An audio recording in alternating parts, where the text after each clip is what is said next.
নমস্কার বন্ধু, আজ আমি হাওড়া থেকে আমার গন্তব্যস্থল হলো সিঙ্গুর।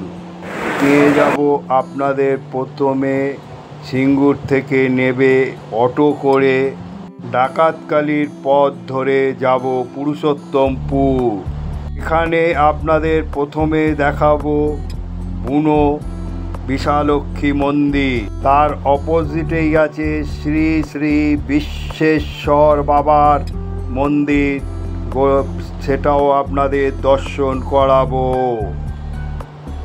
প্রাচীনকালে সিঙ্গুর সরস্বতী নদীর তীরে মহারাজা সিংহবাহুর রাজধানী সিংহপুর বলে প্রসিদ্ধ ছিল। খ্রিস্টপূর্ব 700 অব্দে মহারাজ সিংহবাহু সিংহপুর রাজত্ব করতেন। তার জ্যেষ্ঠ পুত্র বিজয় সিং পিতার। সিঙ্গুর স্টেশনে এসে পৌঁছে গেলাম। এবারে আমার গন্তব্যস্থল বুনো বিশালক্ষী মন্দির। আজকে পুরুষোত্তমপুর নিয়ে যাবো আপনাদের। ট্রেন এলো, সেই ট্রেন চলে যাচ্ছে। 3 নম্বরে দিয়েছে, 1 নম্বর দিয়ে গিয়ে পুরুষোত্তমপুরের অটো ধরতে হবে। চলুন আজকে বিশালক্ষী মন্দির নিয়ে যাবো। এই সিঙ্গুর থেকে নেবে 3 নম্বর দিয়ে নেবে, এইখান থেকে যেতে হবে, গিয়ে বেরোতে হবে। এই বাইরে দিয়ে গিয়ে অটো ধরতে হবে। মন্দিরে যেতে গেলে এই অটোতে করে যেতে হবে। এই হলো অটো স্ট্যান্ড।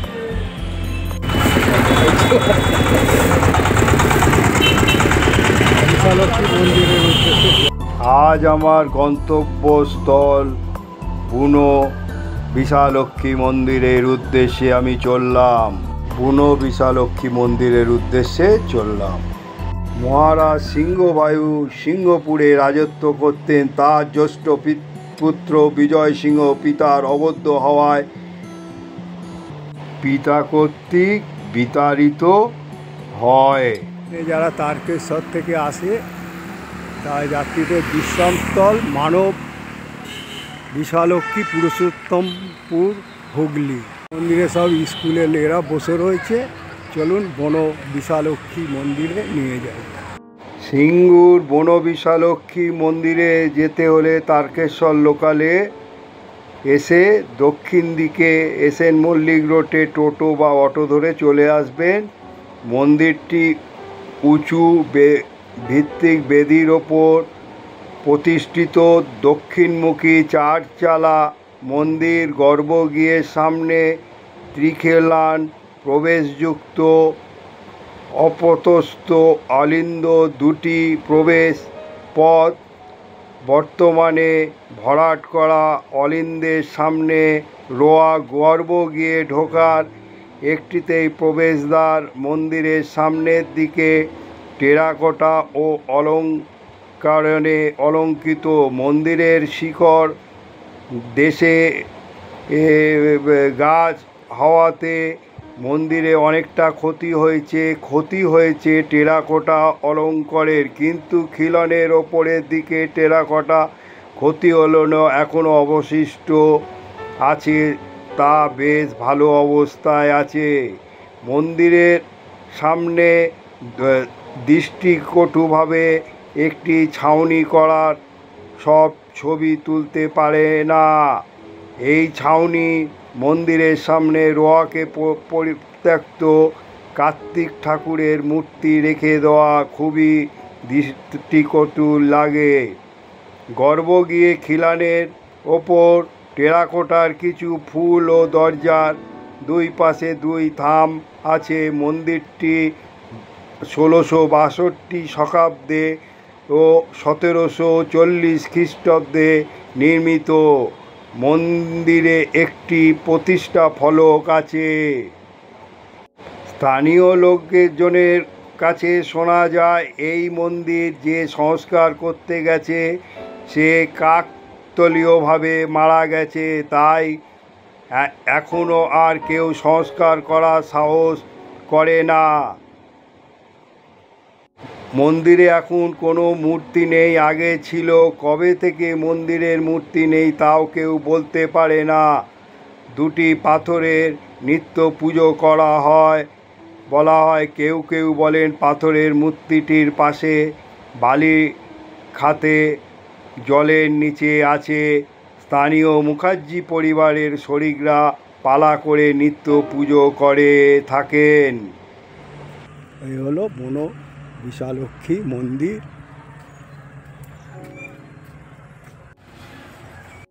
কতবার তৈরি করবার চেষ্টা করেছে এই বিশালক্ষীকে, তাও করতে পারেনি, সেটাও আপনাদের তুলে ধরলাম। মন্দির বন্ধ আছে, তাও আমি অনেক কষ্ট করে ছবি তুলে আপনাদের দর্শন করালাম। এই শিলাকে দেখুন,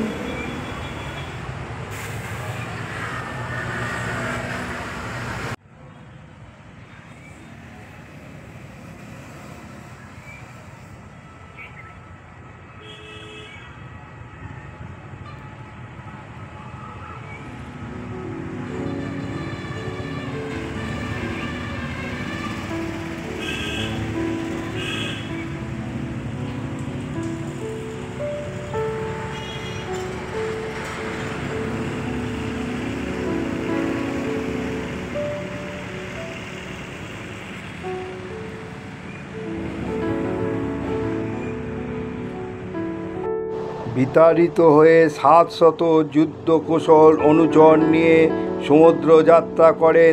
তাম্রপর্ণী দ্বীপে অবতরণ করে সেখানকার অধিবাসীদের পরাস্ত করে লঙ্কাদ্বীপ অধিকার করেন। তিনি তাম্রপর্ণী বা লঙ্কাদ্বীপ অধিকার করে সেখানকার রাজকন্যাকে বিবাহ করেন এবং সেখানকার রাজা হন। রাজা হওয়ার পর তিনি ওই দ্বীপের নাম রাখেন সিংহল।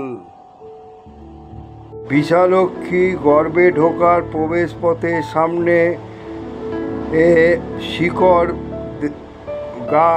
শিকড় দেশে গাছ হওয়ায় মন্দিরের অনেকটা ক্ষতি হয়েছে। এই ক্ষতি হয়েছে টেরাকোটার অলঙ্কারের, কিন্তু খিলনের ওপর দিকে টেরাকোটার ক্ষতি হলেও বন বিশালক্ষীর অপোজিটেই গড়ে উঠেছে বাবা বিশ্বেশ্বর মন্দির।